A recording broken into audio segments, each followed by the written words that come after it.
Time is precious. Life is not just the passing of time. Life is not just the passing of time. Life is a collection of experiences, their frequency and their intensity. Life is not just watching the clock tick away. Life is a collection of experiences, their intensity, their frequency. When my friend Mark died at age 44, someone says, that's young to die. But what if he lived 4 lifetimes in one? It might not be too young. Whatever the span of your life turns out to be, here's what you want to fill it up with: experiences and the intensity of those experiences. But now let's talk about the management of time. Now, jot this down: approaches to the management of time. Here's the first one: ignore the subject. I mean, that's good advice. Don't let anything overly bug you. Because remember now, you don't have to do anything. Someone says, well, I got to get a handle on my time. The answer is no, you don't. If you want to let it all go, you can let it all go. I mean, this is good advice. Somebody says, you ought, you ought, you ought. Jot this down. Ignore all the you oughts or you should. Only if they're giving general information. We should. It's better to say, if you're teaching, we should. Not you should, we should. Then you let me listen in without it being too confrontational. If everyone did this, see, that'd be great. And then you give a person a chance to choose to do it or not to do it. But when you start the you ought, now see, if I don't, now see, we got some tension and maybe some problems. So you oughts seem to always create problems. Because this is personal dignity. And you don't want to destroy someone's dignity by doing all the oughts and then they feel reluctant to do it. Now we've got problems. So if you want to, just ignore this subject on time management. Now here's the next one. Step down to something easier. The guy's in sales and he says, oh, I want to own the company. Finally owns the company. Now he's got no time to play golf. He said, when I was in sales, I was making big money playing golf 3 days a week. Heck with this owning something. Heck with managing. My life was never my own after I started to manage. I'm going back to sales. See, this is the key. If you're getting too pressed, you might consider stepping down to something with a little easier time pressure. Little girl says to her mother, Daddy comes home, brings his briefcase and pats me on the head and says hello, disappears and works on his papers. How come my daddy doesn't play with me? And her mother said, look, your daddy loves you very much, but he's so busy at work, he can't get it all done, he has to bring it home.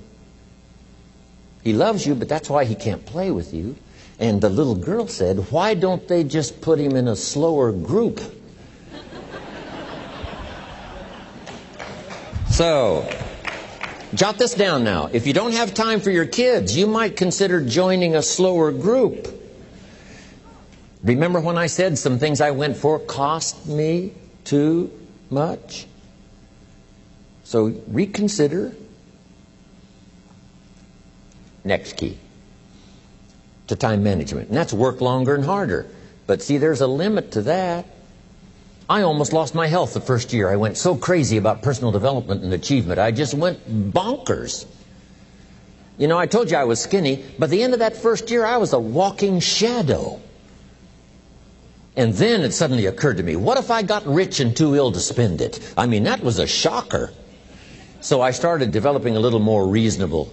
Because I said, if 12 hours won't do it, I'll work 14. If that won't do it, I'll work 18. I mean, how many hours it takes. And sure enough, it cost me too much. So see, working longer and harder for some might be appropriate. You know, if you're just sitting around not doing that much, this might be good, work longer and harder. But you can only work so hard. Here's the key, not to work harder, but smarter.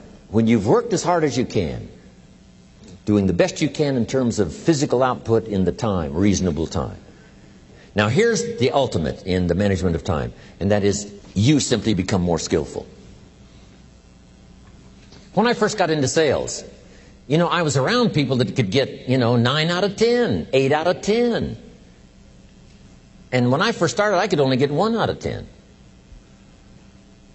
But here's what I did. I worked around the clock, so that I would make up in numbers what I lacked in skill.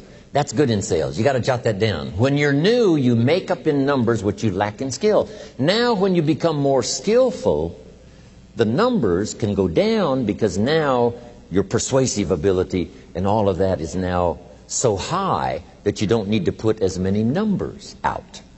But at first, if you want to compete or if you want to really get good, you've got to put in the numbers. But if you get more from yourself, develop more of yourself, now the time management becomes an easier task. Now here's the next thing.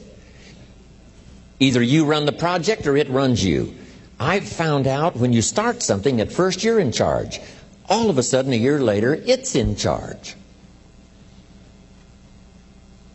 Some of the companies I started, I'm telling you, I'm in control. A couple of years later, I'm out of control.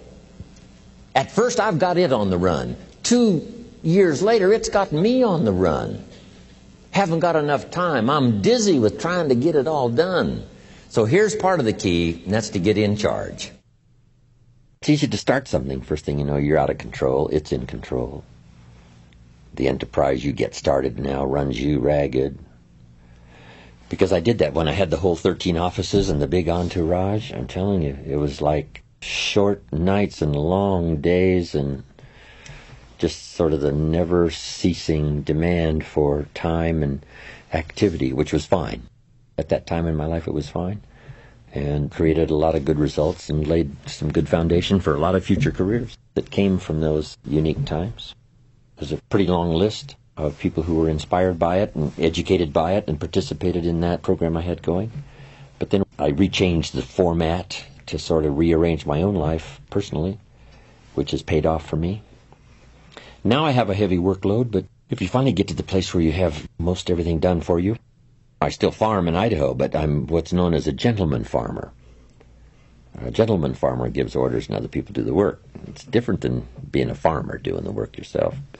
I know that because I was raised in the farm country where I still have my farm, but now I have the luxury of participants who look after my agriculture, look after my home building. My daughter looks after all of my accounts and my residences and my real estate, and I have good partners in business. That's extra luxury, where you can do your specialty and other people working make it valuable.